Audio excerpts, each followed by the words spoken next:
in 2007, one of the first audio analytics company using machine listening technology for everyday life applications. Prior to Aurelia, Boris worked 5 years as an acoustic consultant, as an scientist on R&D programs dedicated to environmental noise assessment. He received a PhD from the Cergy-Pontoise University in psychoacoustics. So, thank you, Boris. Thank you, Luis. Good evening. So I will talk about machine listening application from a perspective of a startup. So I will talk about real applications. So to start with, I will go back to my PhD years. I was working as an acoustic consultant in an acoustic consultant company, and I had to find a new indicator which goes beyond the sound pressure level. I mean, in the law, when you want to assess what people perceive in terms of noise annoyance, you have to make some noise measurements, and you only calculate the sound pressure level. And sometimes it works good, but sometimes it doesn't. For the same sound pressure level, you don't have the same annoyance perceived. So we start with the famous experience where people are listening to real soundscape, and when they ask to talk freely about what they perceive, they refer to sound sources when they can recognize the sound sources. For instance, they talk about the cars passing, or a bus, or a plane, and so they refer to sound sources semantics. But when they hear only background noise, they speak about physical description. They say it's loud, or there is bass frequencies, or they talk about pitch. But the experience says that when you want to assess what people really perceive, you need to detect sound sources, because that's what they make their judgment. They make their annoyance judgment based on the characteristic of these sound sources. So we try to make a technology that can recognize the sound sources, that can recognize automatically the sound sources in an audio file, and we start to look at the MIR community, where there was a lot of tools and a lot of academic papers, and so we built a technology inspired from some software from the MIR community. So we start to use Marcias as a feature extraction and calculation engine. We use Weka for experiments, for experiments into machine learning. We use SVMs for classifications, and as a visualizing tools and labeling, we use a Sonic Visualizer and Audacity, and like other, we use a GStreamer, and we built a smart sensor, which is a microphone connected to a small PC card, and this card is configured to make some real-time recognition. And so basically, we use the core of our technology is a classification technology, and we use a supervised learning. So we have huge database of real sound, and which is labeled, manually labeled, and we use feature extraction, feature selection, and then we train a model. So it's kind of rough because there is no demixing. We just recognize the most prominent sound at the moment. So it's pure machine listening. Sometimes we can call it biological inspired because we try to have only a small set of audio feature for a class to detect, and the audio feature are proper to each class. We select the feature based on based on the properties that are discriminant and independent.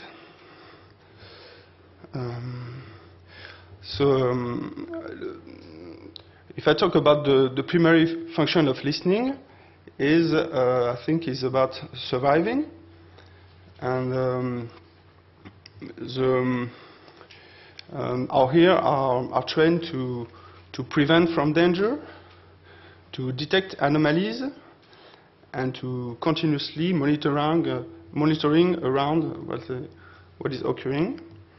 And from these three kind of features, I will explain how we make some real case, some real case. So first, if we want to prevent from danger, we have some application in the security. The user case is there is a lot of CCTV or camera in city centers now, and we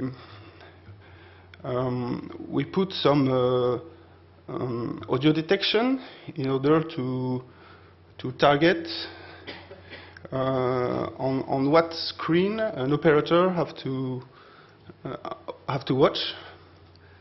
So our smart sensor, it's configured to detect some sound sources like scream, to detect aggressions, or to detect cry for help, but also to detect damage for good, like breaking glass or alarms. So basically the system is configured to detect this kind of sound, and once it detects this sound, it triggers an alarm, and an operator can then watch on what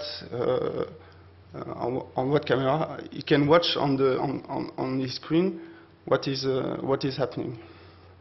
So it's like when you are in the street, you're walking and you hear someone screaming. You first hear it, and then you turn your head and you see what is happening. So we use the audio information to prevent from danger in order to recreate what people can do with their hair. The second application is to detect anomalies in factories. In a lot of factories, there is a technician which is an expert in hearing his machines, and he can detect, he can prevent from failure, because he's hearing the machine, and he's like, oh, there is a strange noise this morning coming from this machine. Maybe it's going to break. So he's an expert. But the problem is that this guy cannot stay 24 hours in factory. So we help them to detect this change in the sound from the machine. There is a supervised classification when we know what is the sound, what is the sound to detect when it's a sound of failure. So we're waiting for this sound to be detected, and but the other application is unsupervised. It means we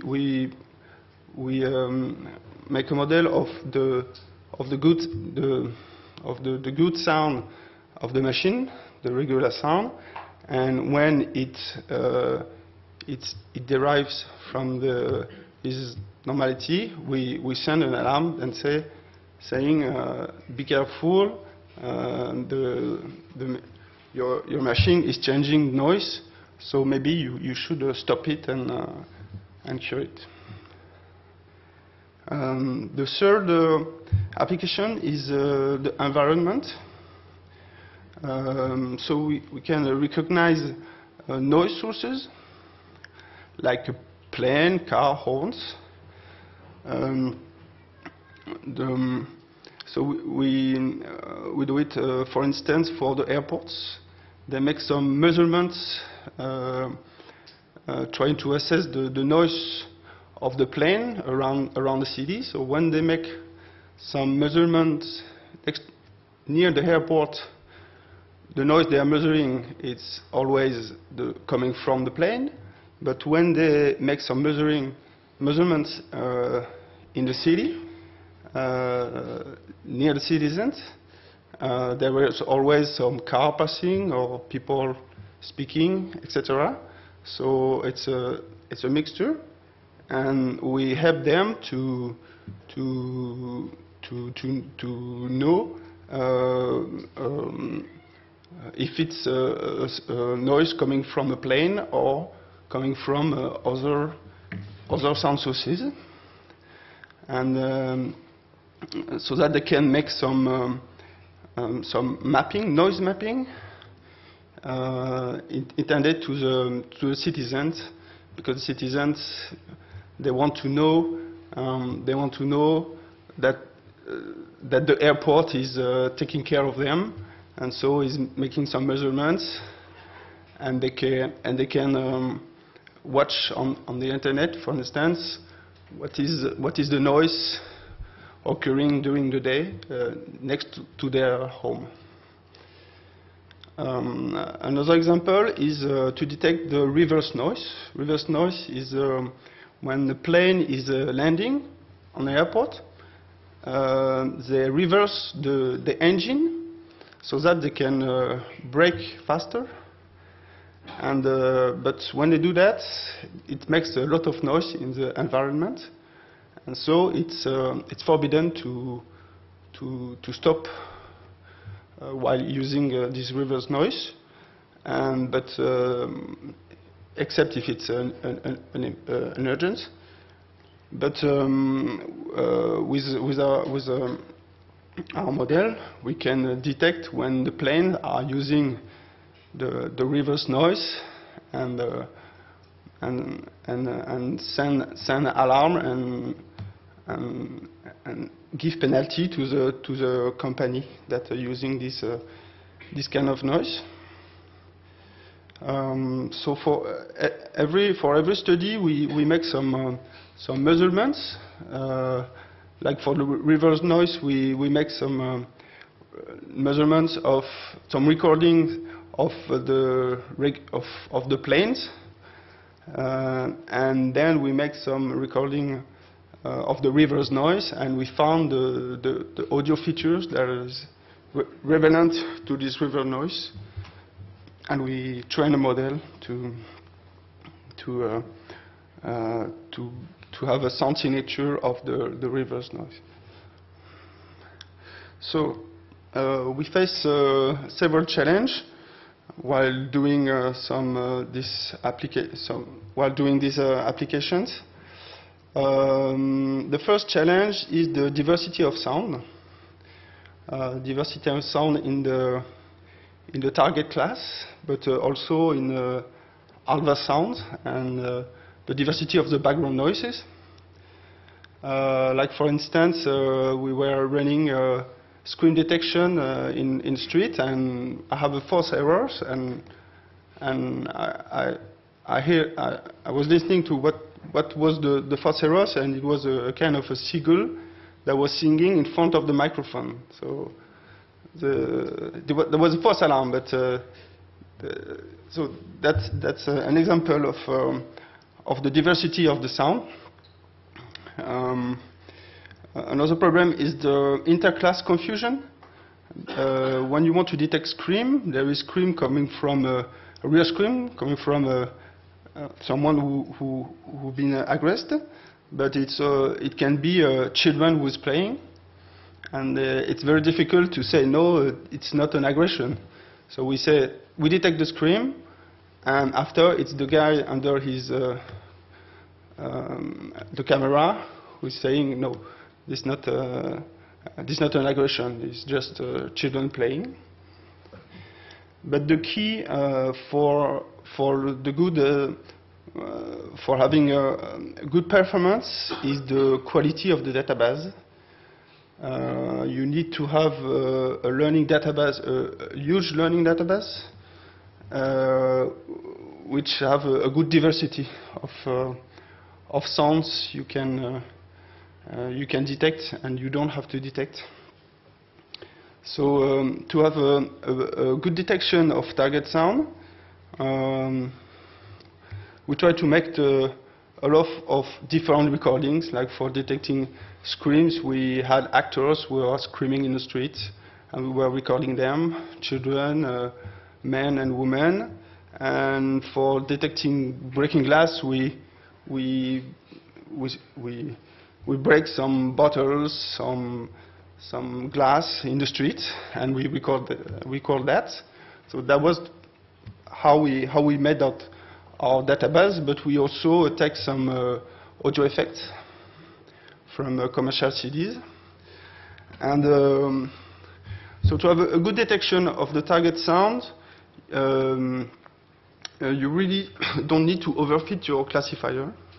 So for SVM, it means don't get gamma too high. And this task is quite easy, but the more difficult is to the false alarm. It's the diversity of the adverse sound. So for that, you need to make a lot of recordings. Also, you have to have a good diversity of the sound that can create confusions. And once you have a false alarm, you have to introduce it as soon as possible in the learning in a new learning stage in order to correct the false alarm that can happen later.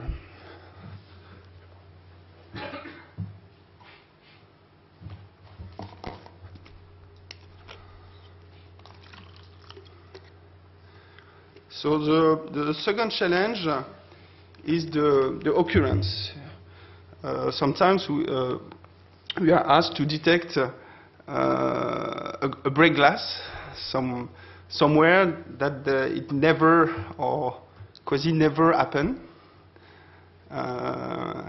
So it's very difficult to detect the events that's occurring once a year. Considering that you are classifying every second of the signal. So it means in 24 hours you make more than 10,000 classifications, and every false alarm is critical. So your system needs to be very accurate, and like one false alarm per 12 hours, it means a very, very high accuracy, but sometimes that's not sufficient. So the real criterion is how much false detection you have for one correct detection. But luckily, when you detect a real aggression, it's some screen detection that's happening several times in a minute.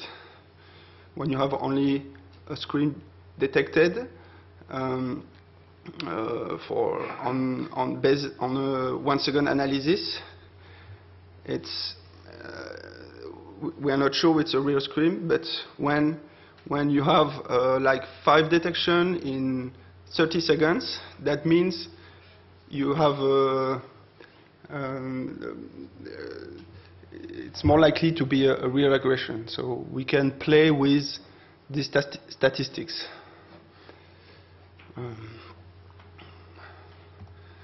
So the third challenge is the privacy, because when you want to use the audio information to detect some event, the architecture has to be embedded, because you cannot record or you cannot listen to what is happening in the streets, of course.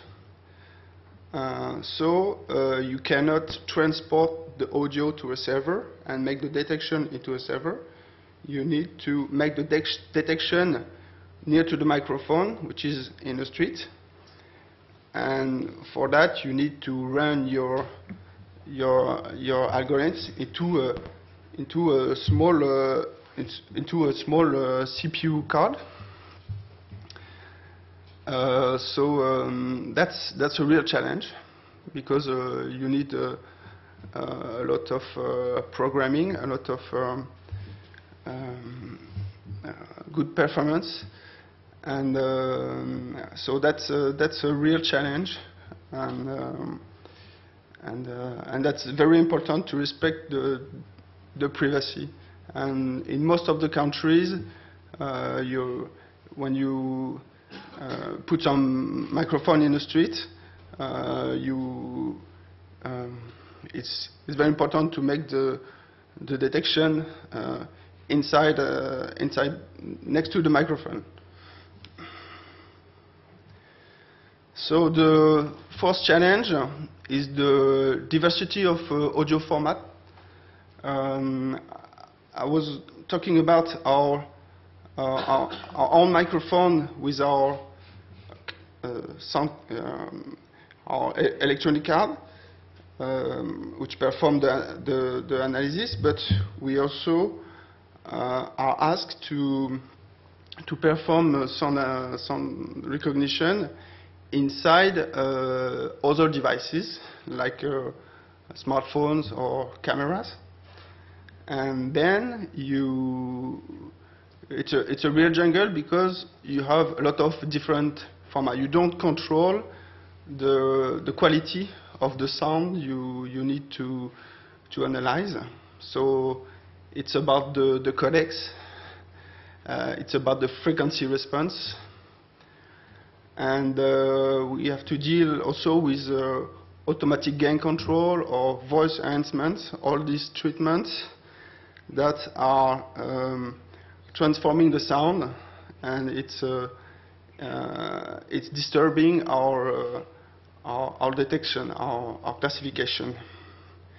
So for that we use our existing database, which was recorded with a high quality microphone, which has a large frequency response and a flat frequency response, and we transform this database in regard to the new encoding or other frequency response of the other device, and we make a new learning stage in order to extract the sound signature that can work for other devices. Okay, what can I see in the near future is that a lot of devices are equipped with a microphone is the smartphone, but cameras also.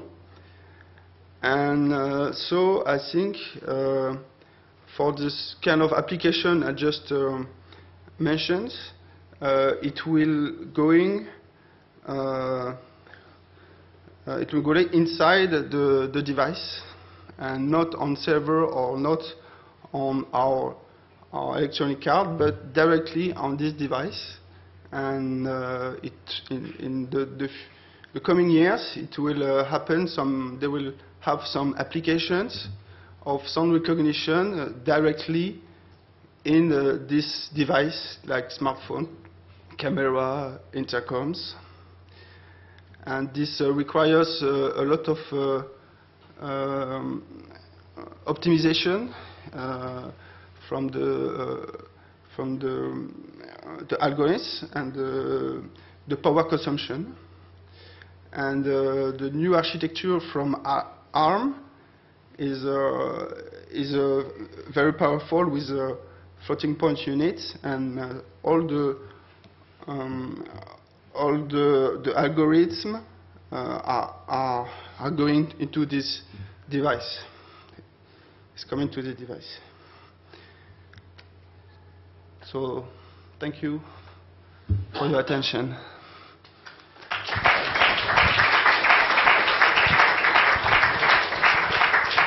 So thank you, Boris. I think we can now move on to the panel discussion, where we can have a general discussion, questions from these two previous presentations. So I would invite our speakers to